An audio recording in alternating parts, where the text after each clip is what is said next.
Hey guys, how's it going? Just wanted to give you my review on the Cold Steel Bushman. Alright, it started Cold Steel. They make very strong and durable products. They stand behind them 100%.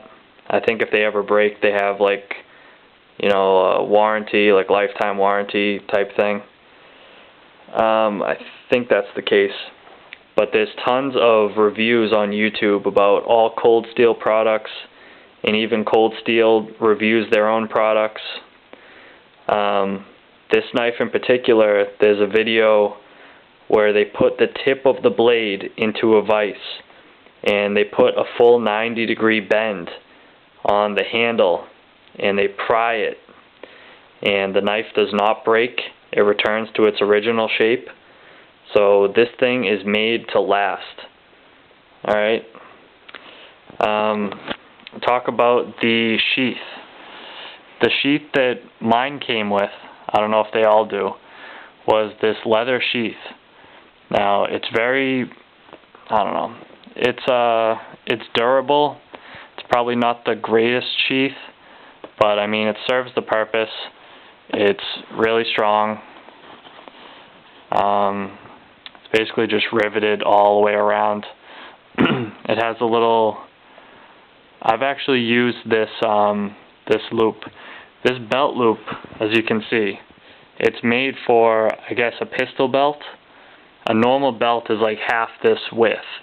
So if you wear it on a regular belt, it's going to slide up and down. And the other drawback is, like, if you do put your belt through here, it can flop. The knife is going to swing around on your belt like that. Okay? So I found one way to counteract that is to put the tip in your pocket, and then you can wear it, put your belt through here. This little hole here, you can tie like some cord around here and around your belt to keep the sheath from riding up. If you don't have the full-size belt, that cord is going to keep it secure onto your belt so it doesn't flop around as much. So that's one drawback I have with this knife, or the sheath rather. The other drawback I have, see when I just did that? My thumb could have came in contact with that blade. Alright? That's the other drawback with this knife, is there's no finger guard here. There's nothing to stop your hand from sliding down that blade and gashing your hand. You could slice all your tendons, whatever. If you ever were stabbing with this knife, your hand is just going to run right down that blade. So that's basically my only drawback with the knife and sheath. It's a solid piece of steel, and it's folded around at this end into a handle. And you can see it's tapered, and like all my stuff, I believe in not wasting space. Okay, if you can, use up the space you have with something that you can use. So I wrapped this with the cord, in case I'm ever in a survival situation, whatever. I have lots of cord at my disposal. So this knife has a hollow handle because it's wrapped around, and you could store some sort of like survival kit, fishing kit, something in here as kind of like a last ditch survival tool, okay? But the way it was designed was to be used in conjunction with a stick. And this is my walking stick. I carved it out of a sapling, and it always goes with me into the woods. You can see the end. I just carved it into a semi-point, and it is my walking stick, so it's not sharp.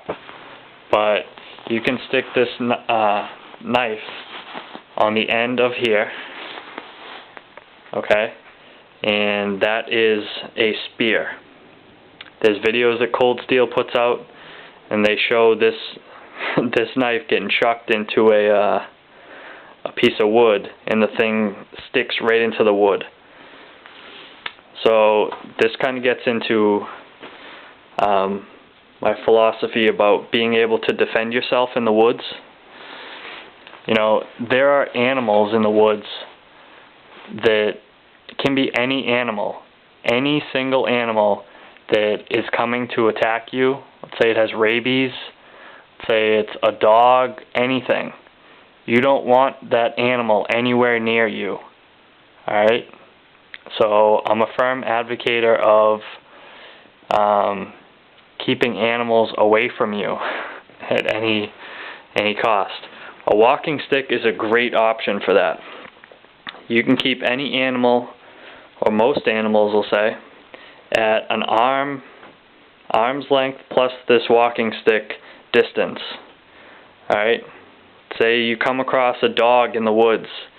It may be someone's dog, but if it's coming up to you, like, you have this to keep it at bay. Like, stay back, okay? Because you don't want... If you didn't have a walking stick, how would you stop that animal from attacking you? You don't have any other way, unless you have, like, a knife, which is a lethal option. You don't want to kill a dog just because it got too close to you. Okay? So this is like my philosophy of call it threat assessment. You know, a walking stick is a great way to keep an animal at more than an arm's distance. Alright? You can keep that thing away from you. Say it's a raccoon or a fox or a coyote. It can be any animal. You have that extra reach, which is crucial in the woods. Also, on my person all the time is mace. Okay? Mace is an awesome option for keeping not only animals but also people. It's a non-lethal, totally non-lethal unless someone's allergic to it, option to keep people away, animals. You know, talking law, put some law out there. In any situation, if you feel threatened, you are justified in the eyes of the law to use mace. I felt threatened. Mace. In the eyes of the law, you're totally justified. If you use a knife on somebody because you felt threatened, you can go to jail. You can be charged with murder. You do not want to have a knife as your only option, as your only means of defense. You want to have options, okay? A lot of people talk about this. Having options is better than not having any options, okay? So the more you can think ahead as to possible, situations, mace is a great option. If an animal comes up to you, you keep him at bay with a stick. If that's not working, you have mace, okay? This is an awesome option to have. And this, aside from the defensive capabilities, this knife is a great chopping knife, and it's a great utility knife. It's a stainless steel blade, so it's not like your fine carver, but I've batoned. You can see how dirty the blade is. I've batoned through lots of wood with this, and like I said, it's cold steel, so you know it's not going to break. When you are batoning, you are chopping with this part of the blade, and you're smacking this part with a log.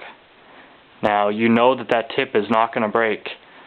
And there's a great example of that. The guy's name is Nuttin Fancy, N-U-T-N Fancy. He does a ton of batoning. and one of his knives actually, I forget which one, but one of them I remember failed on him. But yeah, he does some great knife reviews, and this knife is right up there. Do some research on it. In my book, it's a great knife. Thank you.